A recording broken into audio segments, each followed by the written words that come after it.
Hey everyone, Carl with Littleroot Lessons bringing you a deep dive focusing on Zapdos and Heatran.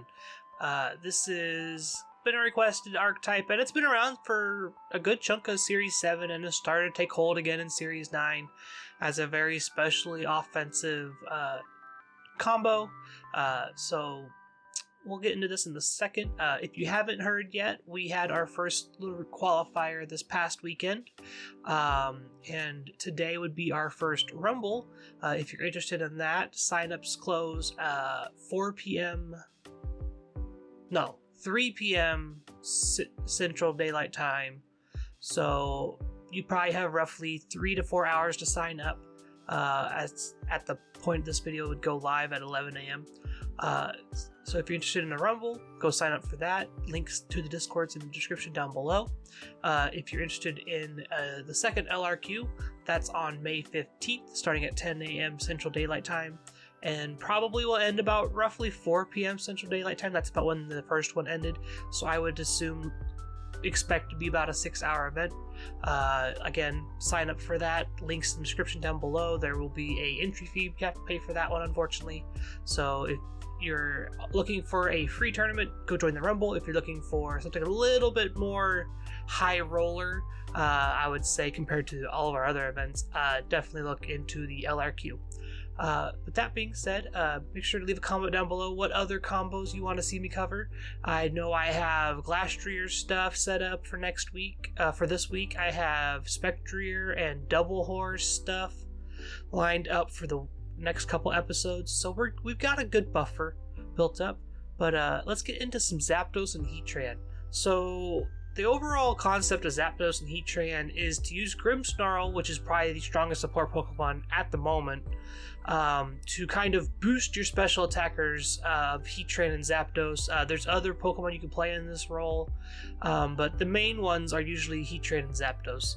And they both pair really well together because they both tend to cover for each other's weaknesses. Heatran's weak to ground types and fighting types. Zapdos resists fighting and is immune to ground. And Zapdos is weak to rock and ice, while Heatran resists both of those. Well, is neutral to one and resists the other. So they both just cover a lot of their weaknesses, and they both hit a lot of problematic Pokemon. Heatran gets access to Earth Power, Flash Cannon, Heat Wave. Zapdos gets access to Thunderbolt, Hurricane, Heat Wave as well. So there's a lot of just overall coverage between the two of them that nothing can ever really safely switch into if both of them are on the field. It's very flexible, can be both offensive and kind of this bulky defensive pivot team.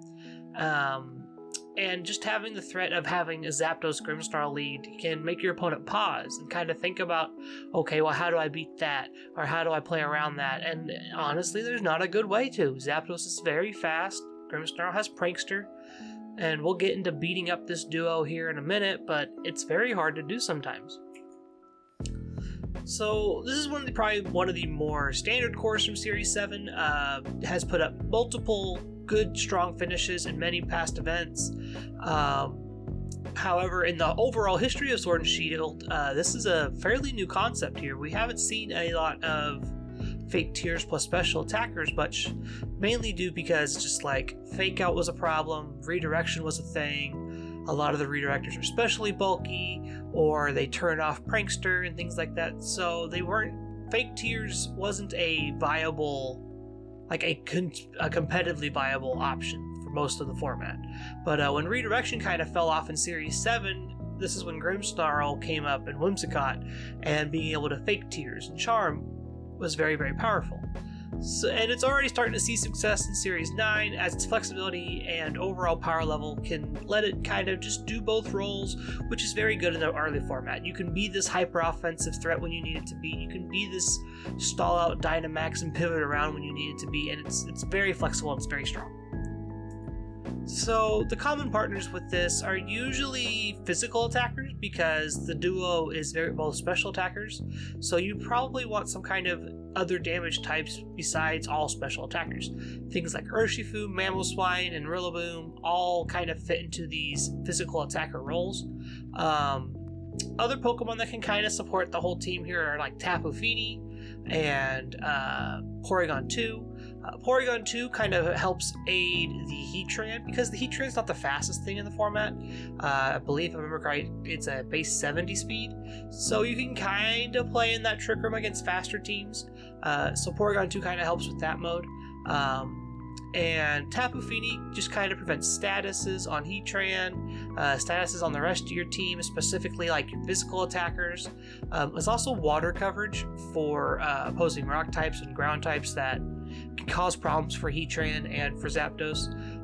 And then Landorus is kind of just like an overall general fit.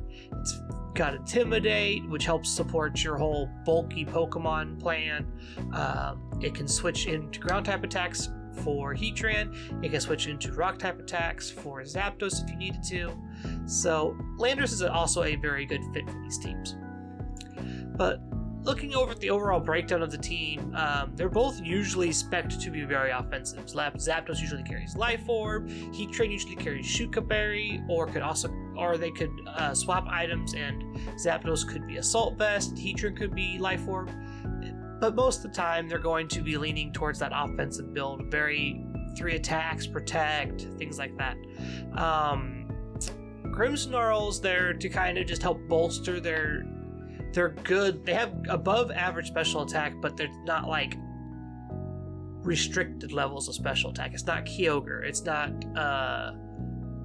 Reshiram and things like that. So Grimmsnarl with the Fake Tears kind of helps you pick up those OHKOs that you normally wouldn't see. Most of your neutral hits become OHKOs with Fake Tears and things like that. And a lot of the times, like I mentioned, they have a Trick Room setter. Things like Porygon 2, sometimes they can play Dusclops or other Trick Room setters that are kind of niche. But it also goes towards helping Zapdos as well because it gives you a way to counter Trick Room and things like that. Because Zapdos wants to be fast all the time with Airstreams and its 100 base speed stat. So countering Trick Room and having a way to beat that is also just a good option to have. Looking at some of these movesets, like I mentioned earlier, Zapdos is usually Life Orb, it's usually 3 attacks and Detect.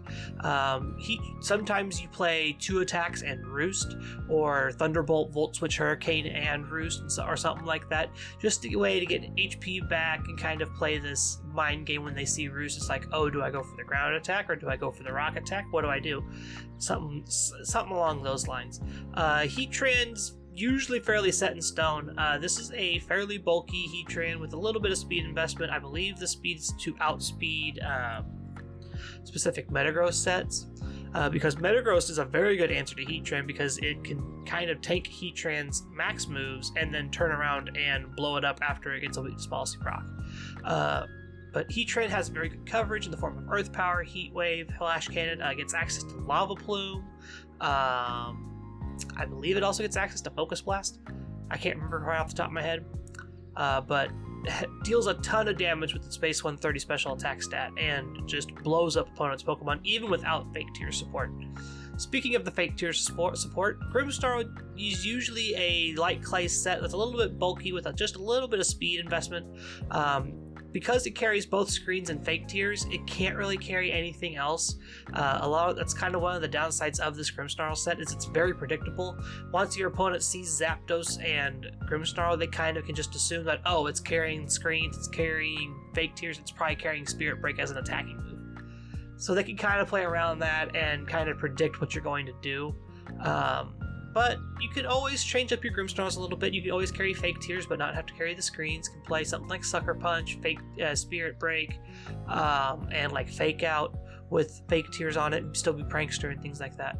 But it's kind of predictable, and that's one of the ways you can get around this combo. So building with it, you're gonna have to you cover a lot of types with just Heatran and Zapdos, but you need to find other coverage types as well. Things like Rillaboom do very well, things like Tapu Fini. They cover the other types that you normally can't hit. Fini specifically being able to hit Dragon, that you might have a harder time dealing with because you have Electric and Fire as your 2 main sources of damage output. It also having a way to beat ground types is very good. Rillaboom does that very well. Mamoswine also does that pretty well. And remember to put physical attackers on your team. You can be all special and just take advantage of fake tears all you want, but if your opponent sits there and clicks Snarl in front of you a bunch of times, all those fake tears it's not going to mean anything, because you're going to be at -2 or -3 special attacks, so you're just going to be on an even playing field. And like I mentioned, your Grimmsnarl's moveset's very easy to figure out a lot of the time, so it's important to have a backup lead, I would call it. Grimmsnarl plus Zapdos is probably the most common lead you're going to do at this core, but it's good to have a backup of like Rillaboom plus Urshifu or something along those lines that can take advantage of the fact that your opponent led Spectrier and whatever to just sit there and click Snarl. Something like that. Beating this team archetype is hard but easy all at the same time. There's specific team building requirements you need to kind of fulfill to actually beat this team. Dark types, having a dark type of some sort is super critical.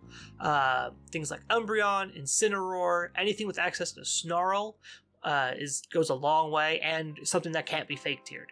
Umbreon is very good at just sitting in front of both Heatran and Zapdos, because neither of them usually carry super effective moves against it, and you can just sit there and click Snarl all day. Heatran isn't the bulkiest Pokemon a lot of the time. It does have Boast 106 base defenses, but because it is a fire and steel type, it is doubly weak to ground. It's also weak to water. It's also weak to fighting. Things you're going to have to keep an eye on is if you can like proc the Shuka Berry that it's carrying and then hit it with a Max Quake on the back end. Not only does that beat Heatran, that preps you to be able to take Zapdos hits later on. But one thing to watch out for when you're doing this is Zapdos could be in the back. So be wary that Zapdos could just switch in at any moment and eat that Max Quake, and you've just wasted a turn of Dynamax. And going back to the dark types, being able to reduce the amount of damage that the special attackers deal is huge. It doesn't matter how many stat drops they do on you, if you are dropping their stats just as fast, it's just going to be an equal playing field a lot of the time. Another thing to keep an eye out for is steel types. Steel types do really well against Zapdos' stabs, but you gotta watch out because a lot of the times they'll carry Max Flare. If you've sussed out that your opponent's Zapdos doesn't carry Heat Wave, you can stack a Metagross in front of it, or you can stack a stack of Metagross, or stack a Taka in this case, and kind of just wall it for a lot of the damage that it's going to deal. So what have we kind of figured out about this core? So it's looks very two-dimensional, I would say, but it actually has a bevy of options. It's very deep. Grimmsnarl does a lot for this duo, and kind of can help build up the team and kind of make sure that they don't just play this hyper-offensive core every single game. Things to be wary of when you're playing this team is opposing dark types. Incineroar is very good because Incineroar resists the fire type attack. It resists the steel type attack. It can't be hit by fake tears. It doesn't really care about any of the electric or flying type attacks coming out of Zapdos either. So make sure that if you're playing against this team, utilize Snarl effectively. Make sure you have a dark type or some kind of Pokemon that hits Heatran super effectively and can also hit Zapdos on the back end. And when you're playing against this team, just keep an eye out for the physical attackers. Urshifu can be a problem on this. When you're playing against this team, Urshifu in the back can just clean up. A lot of the Pokemon that beat Zapdos and Heatran, Urshifu just happens to beat up. So keep an eye out for things like that. They're designed to be a cleanup sweeper and not I'm going to lead this and beat you up with it because it's strong. I'm going to chip away at you with Zapdos and Heatran and then bring in the Urshifu to clean up, or bring in the Mamoswine in the back. So I want to thank everyone for hanging out and listening to me ramble on about Zapdos Heatran. It's probably one of my more favorite combos from the Series 7 that's kind of come back for Series 9. I want to hear what your thoughts down below are about Zapdos Heatran. Is there something I missed? Is there anything else you want to see me cover?